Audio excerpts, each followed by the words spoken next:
मी आजही खरं तर भरतशेठ गोगावले यांचं पालकमंत्री झाल्याबद्दल अभिनंदनही केलं। आता मंत्रिमंडळाची बैठक सुरू होण्याच्या आधी सुद्धा आदरणीय मुख्यमंत्री महोदय, आदरणीय उपमुख्यमंत्री महोदय फडणवीस साहेब, शिंदे साहेब आणि आदरणीय सुनेत्रा काकी, मंत्रिमंडळातील इतर सहकारी यांच्या उपस्थितीमध्ये मी खरं तर अभिनंदन केलं त्यांचं गुच्छ देऊन। आणि रायगड जिल्ह्याच्या विकासासाठी महायुतीचं सरकार तर कटिबद्ध आहेच, पण त्याचबरोबर आज पालकमंत्री पदाची जबाबदारी त्यांच्यावर असताना महायुतीची एक सहकारी मंत्री म्हणून आम्ही दोघंही आणि इतर जे महायुतीचे आमदार आहेत, खासदार आहेत, आम्ही सगळेच रायगड जिल्हा अधिकाधिक प्रगतिशील करण्याच्या दृष्टिकोनातून आदरणीय देवेंद्रजी फडणवीस साहेब, आदरणीय शिंदे साहेब आणि आदरणीय सुनेत्रा काकींच्या मार्गदर्शनाखाली पुढे काम करत राहू। हां, नाही असं काही नाही झालेलं आहे। हां, बोला। मला माहित नाही, मी ती त्यांची स्टेटमेंट काही ऐकली नाही, पण महायुतीच्या सरकारमध्ये आम्ही मंत्री म्हणून काम करत असताना एखादे 2 जिल्हे हे प्रलंबित कालावधीसाठी पालकमंत्र्यापासून वंचित राहणं हे कुठे ना कुठेतरी योग्य नाही। मधल्या कालावधीमध्ये आदरणीय फडणवीस साहेब असतील, आदरणीय शिंदे साहेब असतील, आदरणीय सुनेत्रा काकींच्या उपस्थितीमध्ये महायुतीच्या समन्वयाची बैठक सुद्धा पार पडली आणि त्याचबरोबर आदरणीय खासदार आमचे प्रदेशाध्यक्ष तटकरे साहेबही त्या निमित्ताने होते, उदयजी सामंत सुद्धा होते आणि या संबंध याच्यामध्ये कुठे ना कुठेतरी त्यांनी ती इच्छा व्यक्त केलेली होतीच, प्रामुख्याने अग्रेसरपणाने केलेली होती। मी सुद्धा पालकमंत्री म्हणून महाविकास आघाडीच्या सरकारच्या कालावधीमध्ये काम केलं होतं, पण दुसऱ्यांदा ज्यावेळेला महायुतीच्या सरकारमध्ये गेल्या टर्ममध्ये कॅबिनेटची मंत्री झाली त्यावेळेला ते पद पालकमंत्री पदाचं शिवसेनेकडे होतं, म्हणून राष्ट्रवादी म्हणून आमचा आग्रह होता की संपूर्ण कोकण विभागामध्ये एखादा तरी पालकमंत्री पदाची संधी ही राष्ट्रवादी काँग्रेस पक्षाला मिळावी। पण महायुती आणि महायुतीचे आमचे तिन्ही नेते यांनी जी भूमिका घेतलेली आहे त्यांच्या मार्गदर्शनाखाली काम करण्याची जी भूमिका आहे आणि इच्छा आहे ती आम्ही सगळ्यांनी वर्तवलेली आहे आणि जो त्या तिघांनी निर्णय घेतलेला आहे तो आम्हाला मान्य आहे।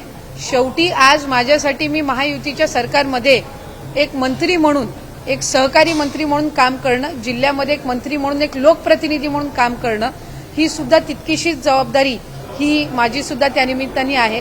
त्यामुळे पालकमंत्री पद हा एक भाग झाला, ते काही सर्वस्व येत नाही की त्याच्यातून आम्ही महायुतीमध्ये वाद करत राहावे आणि आदरणीय आमचे तिन्ही जे महायुतीचे राज्यातले नेते आहेत यांच्या मार्गदर्शनाखाली रायगड जिल्हा आम्हाला अधिकाधिक पुढे न्यायचा आहे आणि कुठे ना कुठेतरी जिल्ह्याच्या विकासामध्ये किंवा इतर काही महायुतीच्या कामकाजामध्ये कुठेही बाधा येऊ नये या दृष्टिकोनातून एक व्यापक विचार करून जे काही आमचे तिन्ही नेतृत्व निर्णय घेतील त्यामध्ये आम्ही ते निर्णय मान्य करण्याच्या दृष्टिकोनातून भूमिका घेतलेली आहे।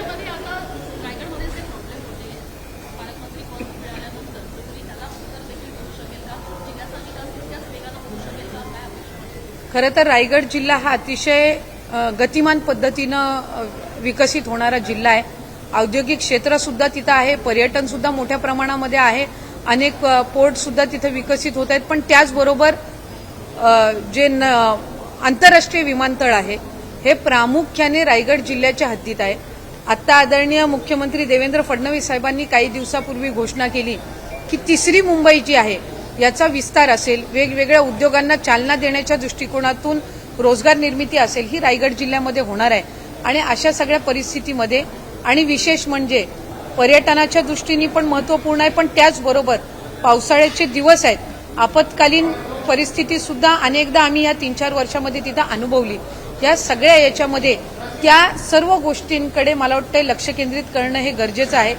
एक पालकमंत्री पदाच्या विषयावर अधिकाधिक आम्ही त्या ठिकाणी जिल्ह्याचं राजकारण घुटमळत न ठेवता ते प्रगतिशील दिशेने आम्ही नेलं पाहिजे आणि ह्या दृष्टिकोनातून आणि मी म्हटल्याप्रमाणे सर्वस्वी अधिकार आम्ही तिन्ही नेत्यांना दिलेले होते आणि त्यांनी जो निर्णय त्याच्यामध्ये घेतलेला आहे तो आम्ही मान्य केलेला आहे। भरतशेठ गोगावले हे माझे मंत्रिमंडळातील सुद्धा सहकारी आहेत, जिल्ह्याचे पालकमंत्री सुद्धा आहेत, त्यामुळे जिल्ह्याच्या हिताच्या दृष्टिकोनातून आम्ही साधारणपणे विकसित रायगड व्हावा या दृष्टिकोनातून आम्ही पुढे एकत्र काम करत राहू.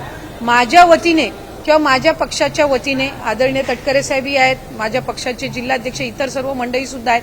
आम्ही साधारणपणे ही भूमिका घेतली की राजकीय इच्छा असणं, या सगळ्या गोष्टी असणं हा एक भाग झाला, पण जिल्हा कुठेही मागे राहू नये किंवा विकासापासून वंचित राहू नये हा व्यापक विचार हा एक लोकप्रतिनिधी म्हणून आम्ही कुठेतरी करणं हे अधिकचं महत्त्वपूर्ण आहे आणि या दृष्टिकोनातून ते आहे. त्यामुळे माझी खात्री आहे की त्यांना पालकमंत्रीपद मिळालेलं आहे आणि विकसित रायगड करण्याच्या दृष्टिकोनातून आम्ही सगळेच जण मिळून काम करू.